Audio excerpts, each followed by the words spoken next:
Welcome to Yukon Valley, Chichiko. From up here, you're able to see almost the entire reserve. This looks like the spot to set the plane down. I'll pull up to the jetty and you can climb out. Now, good luck to you out there. Don't forget, I'm only a radio call away. I'm quite certain that you're the part of the puzzle that we've been missing out here. While I deal with paperwork and people, you're going to be my eyes and ears on the ground. We're going to be a strong team. I just know it.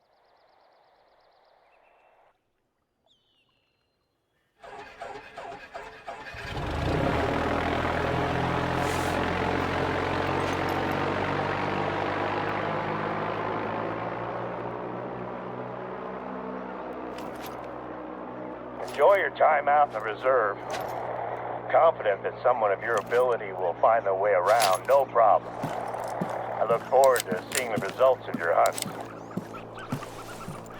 Since you've just arrived, there's a couple of places nearby that I'd like you to visit. You can probably see the lookout tower just up the hill from where I dropped you off. If you climb to the top, you'll get a great view of the surrounding area. There's also an outpost close to the tower. It's always good to know where you can rest your head after a day's work, right? Head to the outpost and make sure it's ready to receive visitors. I don't mind which one you travel to first, but I'd like you to stop off at both sites.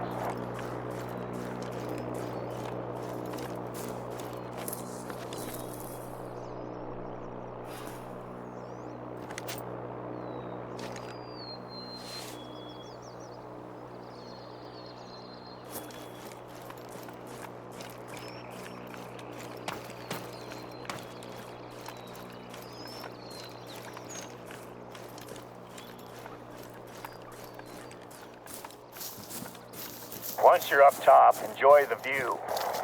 These towers are used mostly for fire watch duties. But when I'm at the top of one, normally I just want to put my feet up and enjoy the tranquility. I haven't had a chance to do that in a long time, though.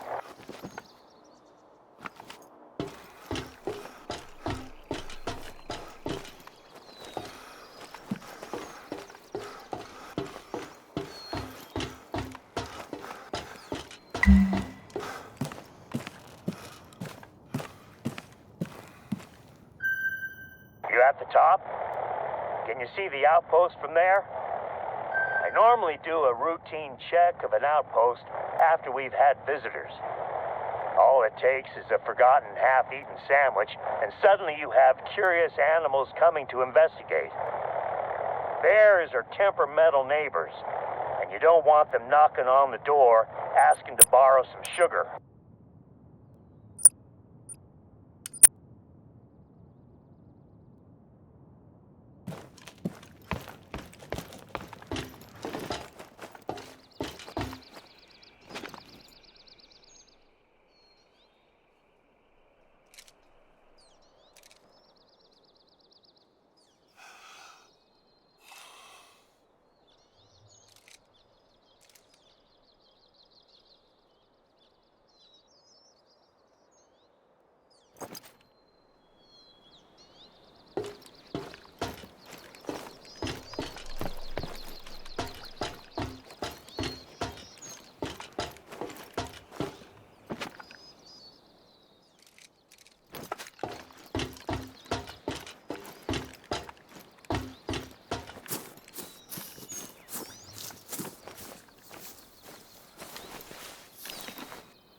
Welcome to Loggers Point. 100 years ago or so, felled trees would be dragged down there. Then teams would strip them down and roll them into the river. Then they'd be bundled up and towed out to the sawmills. The outpost sits on top of the old workers' campsite. I know it might seem trivial, but can you take a look at the trash can and make sure that it's locked? It's a bear-proof trash can with a tricky catch. I don't want to take any chances.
People often struggle to lock these heavy-duty trash cans, but if they leave it just a little bit open, all sorts of trouble could come sniffing around.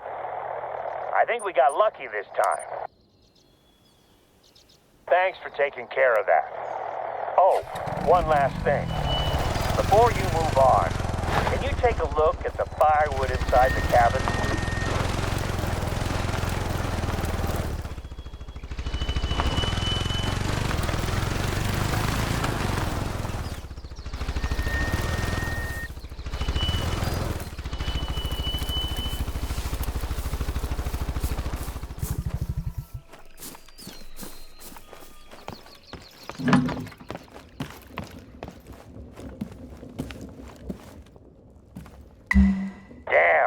This is bad news. These logs have all the signs of a beetle infestation. Let me see if I can check in with the hunters who must have cut the firewood. I have the number for their satellite phone in the log somewhere. I'll get back to you. I just found the number. I knew I had it here somewhere. I'll give the hunters who stayed here a call and see what they have to say. I'll call you back in a moment after I've landed.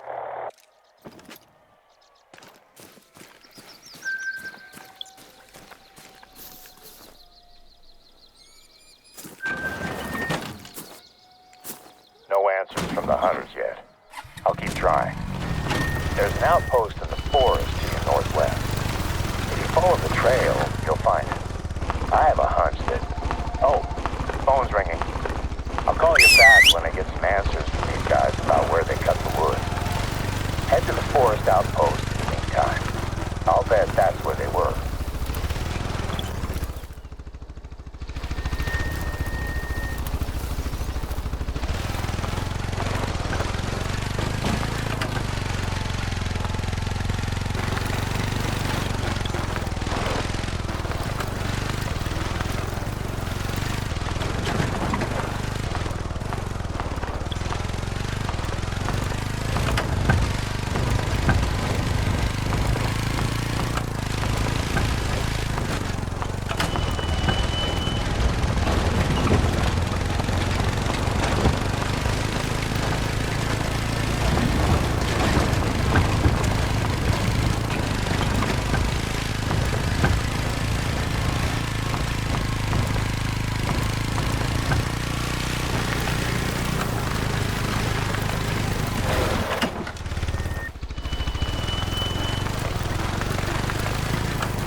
I had a chat with the hunters that chopped the logs we found at Loggers Point.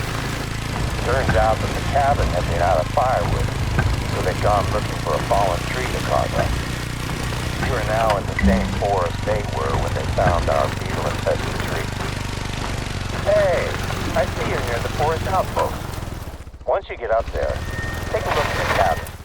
There should be a backpack with some supplies in it. When you find it, just grab the whole pack.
That's the one. Once you're done at the outpost, take a look in the surrounding forest. Can you find any fallen trees in that area? Spruce bark beetles are a massive threat to Alaska's spruce forest at the moment. We haven't been hit as badly compared to some other Alaska state parks. But I think that it may be time for a quarantine. This is the one. Okay. In that pack, you should have a canister of paint and a nozzle attachment.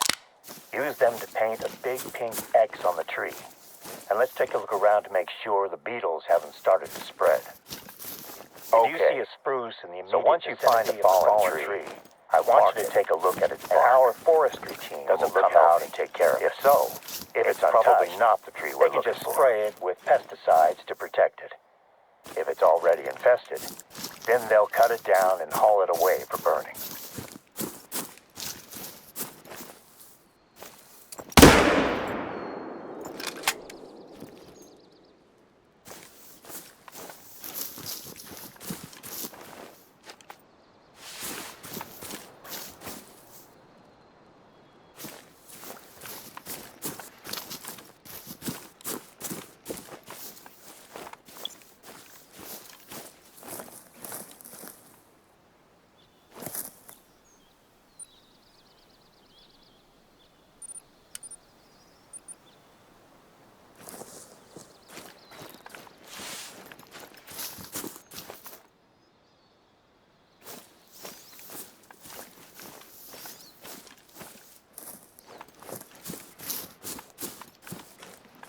The Alaskan moose is a wonderful creature. The first time you get close, all you can think about is how big it is. A fully grown moose can eat up to 60 pounds of plant matter in a day. You might be surprised when you see the speed they can run at. Just pray it's not running at you.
Reindeer, or caribou as they're known in North America, have a long history as the backbone of native Alaskan society. The Gwich'in tribe have always harvested caribou to provide food, tools, and clothing. The herds are a fraction of their former size nowadays. Not many non-natives get to hunt them.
hope we don't need to cut these trees down, but it's the small price to pay to contain the beetles. There we go. Another tree marked. This reminds me of my summer breaks when I was a kid, helping out my dad at work. He was a tree surgeon down in Washington State. I used to resent him for making me go out there and work while my friends played back home. Eventually, those trips also included hunting lessons, and that made them my favorite parts of the summer. That should do. I'll get in touch with the foresters. They can investigate the area and cut down what they need to. I'll make sure that they also pick up the firewood at Loggers Point. Don't want to take any chances. Thanks for taking care of this. It's becoming a full-on phobia of mine that these beetles are going to destroy the forest. We sprayed pesticides across the western edge of the forest as a preventative measure earlier this month.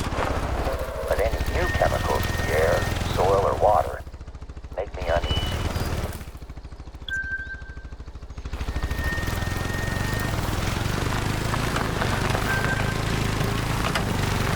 We're going to be grabbing samples out there. So one of our research teams can test the pesticides to make sure they aren't having any effect on the ecology. This was actually my wife Sandy's idea. She knows the Yukon Valley Nature Center, so she's working closely with a visiting research team. In the same bag that you found the paint, there should be some plastic sample containers. Could you bring them out to the musk? Oh, sorry.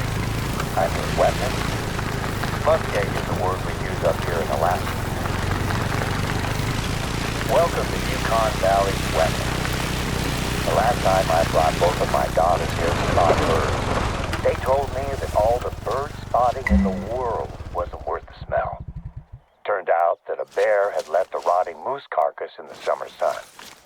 I decided to spot birds somewhere else, just in case the bear came back for seconds. Watch your footing at the water's edge. First time I was there, it can be easy. I misjudged how stable the edge of a pond was. Still one of the one slab to water in the water. I was a rookie at the time, and luckily nobody saw it happen.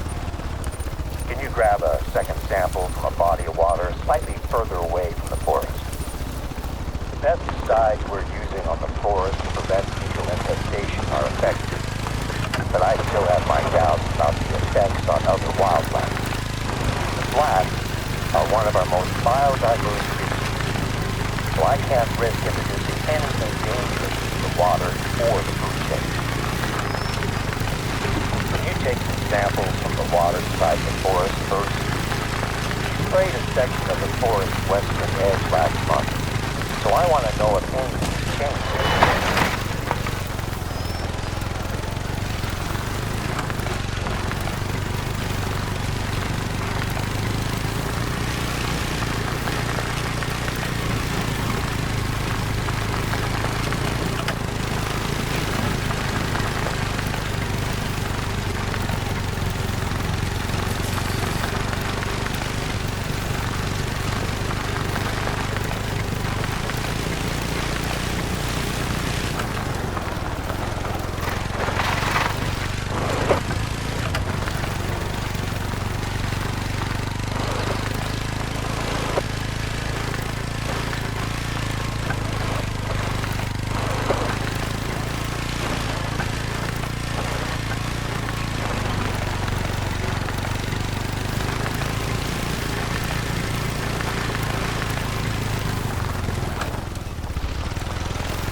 Great. That should do for water samples. Next up, I need you to find me some animal droppings in this region. The muskeg is a hotbed of animal activity, so you should find droppings quite easily.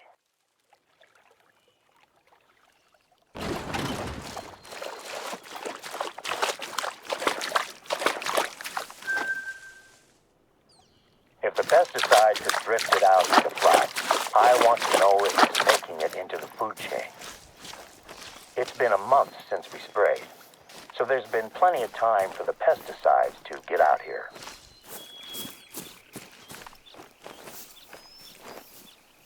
That's what we're looking for. Perfect. Could you find a sample from a different species as well? It's better to grab a larger sample size while you're already there in the field.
That should do it. Now we'll be able to tell if anything larger than a fly is ingesting chemicals that we should be worried about. It's hard work wading through the muskeg, huh? I have a spot where you can drop the samples off, and I can easily pick them up. Oh, I just remembered. I've been speaking with my wife about the work you've been doing, and she mentioned a few tasks that she has on her plate that I think you could help her with. I gave her your number, so expect to hear from her. She's working on some very important studies at the moment. Hang on a second. I'm getting a call.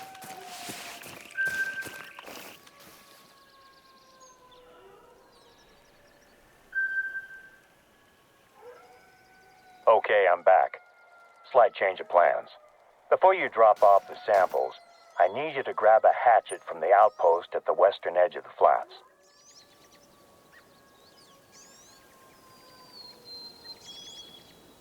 We have a bit of a situation out in the northwest corner of the reserve, and you're perfectly placed to take care of it.